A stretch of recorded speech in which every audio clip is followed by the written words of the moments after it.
Hello and welcome back to Now Read This, the story of King Arthur and his Knights by Howard Pyle, chapter 2nd of part 6. How King Arthur became lost in the forest and how he fell into a very singular adventure in a castle unto which he came. Now it befell upon a time some while after this, that King Arthur was at Tintagellon upon certain affairs of state, and the Queen Guinevere and her court and the king's court made progression from Camelot into Carleon, and there they abided until the king should be through his business at Tintagellon, and should join them at Carleon. Now that time was the spring of the year, and all things were very jolly and gay, wherefore King Arthur became possessed with a great desire for adventure. So he called unto him a certain favourite esquire, hight Boisenard, and he said to him, Boisenard, this day is so pleasant that I hardly know how I may contain myself because of the joy I take in it. For it seems to be that my heart is nigh ready to burst with great pleasure of desiring. So I am of a mind to go a-gadding with only thee for companion. To this Boisenard said, Lord, I know of nothing that would give to me a greater pleasure than that. So King Arthur said, Very well, let us then go away from this place in such a manner that no one will be aware of our departure. And so we will go to Carleon and surprise the queen by coming unexpectedly to that place. So Boisenard brought armour without device, and he clad the king in that armour, and then they two rode forth together, and no one wist that they had left the castle. And when they came forth into the fields, King Arthur whistled and sang and jested and laughed and made himself merry. For he was as a war-horse turned forth upon the grass, that taketh glory in the sunshine and the warm air, and becometh like unto a colt again. So by and by they came into the forest, and rode that way with great content of spirit. And they took this path, and they took that path, for no reason but because the day was so gay and jolly. So by and by they lost their way in the mazes of the woodland, and knew not where they were. Now when they found themselves to be lost in that wise, they journeyed with more circumspection, going first by this way, and then by that. But in no manner could they find their way out from their entanglement. And so fell night time, and they knew not whither they were, but all became very dark and obscure, with the woodland full of strange and unusual sounds around about them. Then King Arthur said, Boisenard, this is a very perplexing pass, and I do not know how we shall find lodging for this night. To this Boisenard said, Lord, if I have thy permission to do so, I will climb one of these trees and see if I can discover any sign of habitation in this wilderness. And King Arthur said, Do so, I pray thee. So Boisenard climbed a very tall tree, and from the top of the tree he beheld a light a great distance away, and he said, Lord, I see a light in that direction. And therewith he came down from the tree again. So King Arthur and Boisenard went in the direction that Boisenard had beheld the light, and by they came out of the forest and into an open place, where they beheld a very great castle, with several tall towers, very grim and forbidding of appearance. And it was from this castle that the light had appeared that Boisenard had seen. So they two rode up to the castle, and Boisenard called aloud and smote upon the gate of the castle.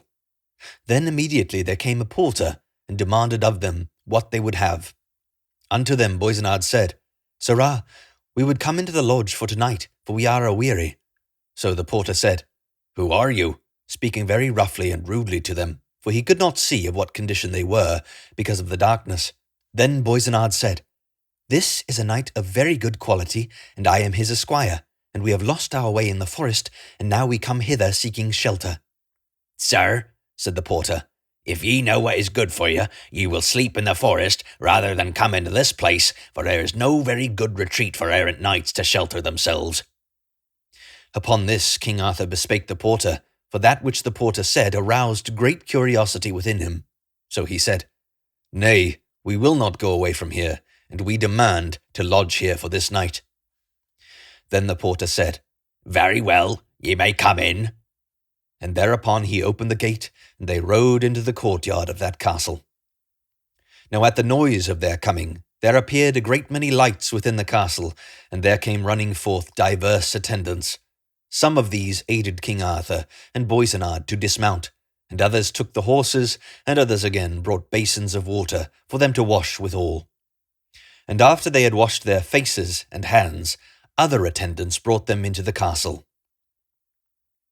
Now as they came into the castle, they were aware of a great noise of very many people talking and laughing together, with the sound of singing and of harping. And so they came into the hall of the castle, and beheld that it was lighted with a great number of candles and tapers and torches. Here they found a multitude of people gathered at a table spread for a feast, and at the head of the table there sat a knight, well advanced in years, and with hair and beard white as milk. Yet he was exceedingly strong and sturdy of frame, having shoulders of wonderful broadness, and a great girth of chest. This knight was of a very stern and forbidding appearance, and was altogether clad in black, and he wore around his neck a chain of gold, and with a locket of gold hanging pendant from it. Now when this knight beheld King Arthur and Boisenard come into the hall, he called aloud to them in a very great voice, bidding them to come and sit with him at the head of the table, and they did so, and those at the head of the table made place for them, and thus they sat there beside the knight. Now King Arthur and Boisenard were exceedingly hungry, wherefore they ate with great appetite, and made joy at the entertainment which they received, and meantime the knight held them in very pleasant discourse, talking to them of such things as would give them the most entertainment. So after a while the feast was ended, and they ceased from eating. Then, of a sudden, the knight said to King Arthur, "Messire, thou art young and lusty of spirit, and I doubt not but thou hath a great heart within thee. What say you now to a little sport betwixt us two?" Upon this King Arthur regarded that knight very steadily, and he believed that his face was not so old as it looked, for his eyes were exceedingly bright, and shone like sparks of light. Wherefore he was a doubt, and he said, "Sir, what sport would you have?" Upon this the knight fell a-laughing in great measure, and he said, "This is a very strange sport that I have in mind, for it is thus, that thou and I shall prove the one unto the other what courage each of us may have." And King Arthur said, "How shall we prove that?" Whereunto the knight made reply, "This is what we shall do. Thou and I shall stand forth in the middle of this hole, and thou shalt have leave to try to strike off my head. And if I can receive that blow without dying therefrom, then I shall have leave to strike thy head off in a like manner." Upon this speech King Arthur was greatly adread, and he said, "That is a very strange sport for two men to engage upon." Now when King Arthur said this, all those who were there in the hall burst out laughing beyond all measure, and as though they would never stint from their mirth. Then, when they had become in a measure quiet again, the knight of that castle said, "Sir, art thou afraid of that sport?" Upon which King Arthur fell very angry and said, "Nay, I am not afeard, for no man hath ever yet had reason to say that I showed myself afeard of anyone." "Very well," said the knight of the castle, "then let us try that sport of which I spake." And King Arthur said, "I am willing." Then Boisenard came to King Arthur where he was, and he said, "Lord, do not thou enter into this thing, but rather let me undertake this venture in thy stead, for I am assured that some great treachery is meditated against thee." But King Arthur said, "Nay, no man shall take my danger upon himself, but I will assume mine own danger without calling upon any man to take it." So he said to the knight of the castle, "Sir, I am ready for that sport of which thou didst speak, but who is to strike that first blow, and how shall we draw lots therefore?" "Messire," said the knight of the castle, "there shall be no lots drawn, for as thou art the guest of this place, so shall thou have first to say at that sport." Therewith that knight arose, and laid aside his black robe, and he was clad beneath in a shirt of fine linen, very cunningly worked, and he wore hosen of crimson. Then he opened that linen undergarment at the throat, and he turned down the collar thereof, so as to lay his neck bare to the blow. Thereupon he said, "Now, Sir Knight, thou shalt have to strike well if thou wouldst win at this sport." But King Arthur showed no dread of that undertaking, for he arose and drew Excalibur so that the blade of the sword flashed with exceeding brightness. Then he measured his distance and lifted the sword, and he smote the knight of the castle with all his might upon the neck. And lo, the blade cut through the neck of the knight of the castle with wonderful ease, so that the head flew from the body to a great distance away. But the trunk of the body of the knight did not fall, but instead of that, it stood, and it walked to where the head lay, and the hands of the trunk picked up the head, and they set the head back upon the body, and lo, that knight was as sound and whole as ever he had been in all his life. Upon this, all those of the castle shouted and made great mirth, and they called upon King Arthur that it was now his turn to try that sport. So the king prepared himself, laying aside his surcoat and opening his undergarment at the throat, as the knight of the castle had done. And at that Boisenard made great lamentation. Then the knight of the castle said, "Sir, art thou afeard?" And King Arthur said, "No, I am not afeard, for every man must come to his death some time, and it appears that my time hath now come, and that I am to lay down my life in this foolish fashion for no fault of mine own." Then the knight of the castle said, "Well, stand thou away a little distance, so that I may not strike thee too close, and so lose the virtue of my blow." So King Arthur stood forth in the midst of the hall, and the knight of the castle swung his sword several times, but did not strike. Likewise he several times laid the blade of the sword upon King Arthur's neck, and it was very cold. Then King Arthur cried out in great passion, "Sir, it is thy right to strike, but I beseech thee not to torment me in this manner." "Nay," said the knight of the castle, "it is my right to strike when it pleases me, and I will not strike any before that time. For if it pleases me, I will torment thee for a great while ere I slay thee." So he laid his sword several times more upon King Arthur's neck, and King Arthur said no more, but bore that torment with a very steadfast spirit.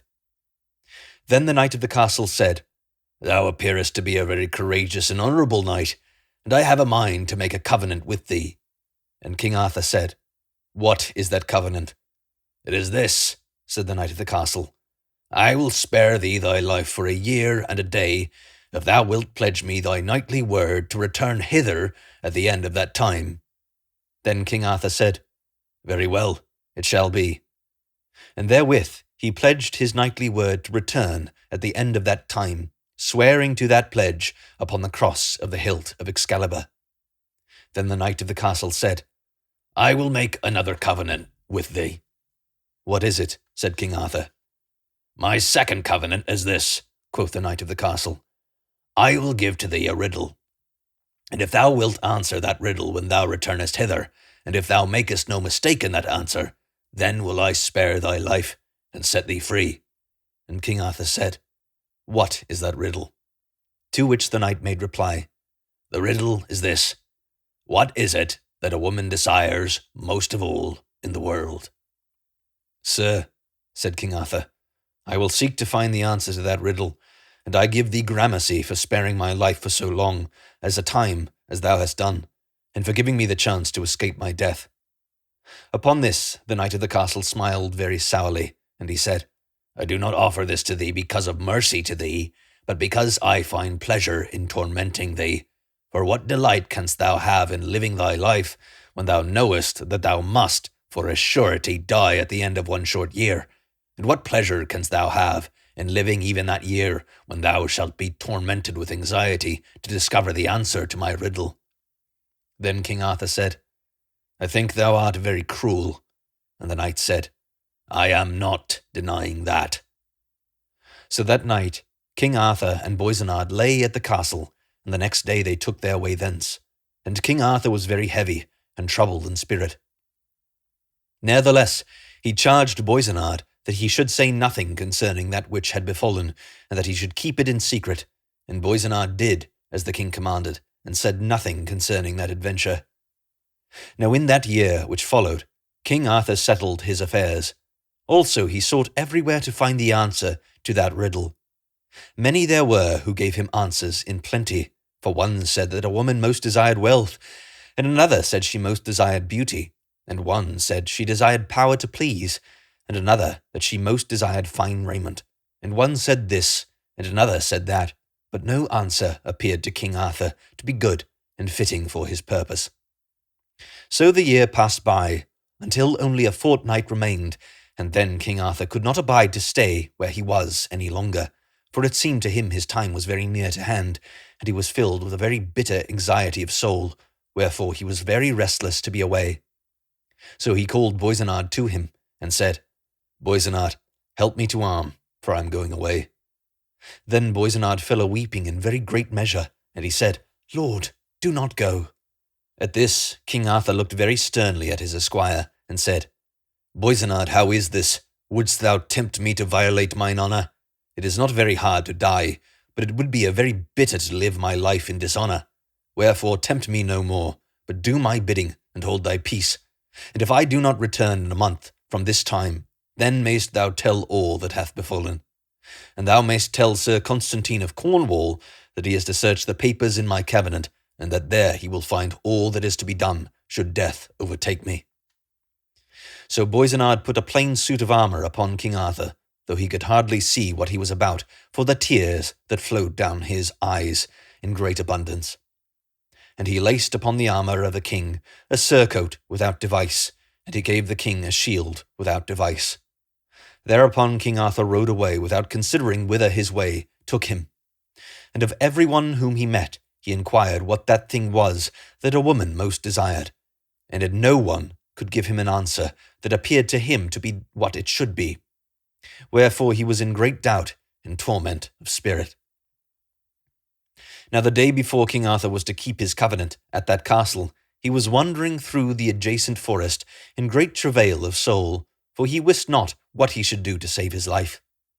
As he wandered so, he came of a sudden upon a small hut built up under an overhanging oak tree, so that it was very hard to tell where the oak tree ended and the hut began. And there were a very great many rocks all about covered with moss, so that the king might very easily have passed by the hut, only that he beheld a smoke to arise therefrom, as from a fire that burned within. So he went to the hut, and opened the door, and entered. At first he thought there was no one there, but then he looked again. He beheld an old woman sitting bent over a small fire that burned upon the hearth. And King Arthur had never beheld such an ugly beldame as that one who sat there bending over that fire, for her ears were very huge and flapped, and her hair hung down over her head like to snakes, and her face was covered all over with wrinkles, so that there was not any place at all where there was not a wrinkle. And her eyes were bleared, and covered over with a film, and the eyelids were red, as with the continual weeping of her eyes, and she had but one tooth in her mouth, and her hands, which she spread out to the fire, were like claws of bone. Then King Arthur gave her greeting, and she gave the king greeting, and she said to him, My lord king, whence came ye, and why do you come to this place? Then King Arthur was greatly astonished that the old woman should know him, who he was, and he said, Who are you that appeareth to know me? No matter, she said, I am one who meaneth you well, so tell me what is the trouble that brings you here at this time? So the king confessed all his troubles to that old woman, and he asked her if she knew the answer to that riddle, What is it that a woman most desires? Yea, said the old woman, I know the answer to that riddle very well, but I will not tell it to thee unless thou wilt promise me something in return. At this, King Arthur was filled with very great joy that the old woman should know the answer to that riddle, and he was filled with doubt of what she would demand of him. Wherefore he said, What is it thou must have in return for that answer? Then the old woman said, If I aid thee to give thy riddle aright, thou must promise me that I shall become wife unto one of the knights of thy court, whom I may choose when thou returnest homeward again. Ha, said King Arthur, how may I promise that upon the behalf of anyone? Upon this the old woman said, Are not the knights of thy court of such nobility that they will do that to save thee from death? I believe they are, said King Arthur. And with that He meditated a long while, saying unto himself, What will my kingdom do if I die at this time? I have no right to die. So he said to the old woman, Very well, I will make that promise. Then she said unto the king, This is the answer to that riddle. That which a woman most desires is to have her will. And the answer seemed to King Arthur to be altogether right. Then the old woman said, My lord king, thou hast been played upon by that knight who hath led thee into this trouble, for he is a great conjurer, and a magician of a very evil sort. He carrieth his life not within his body, but in a crystal globe which he weareth in a locket hanging about his neck. Wherefore it was that when thou didst cut the head off from his body, his life remained in that locket, and he did not die.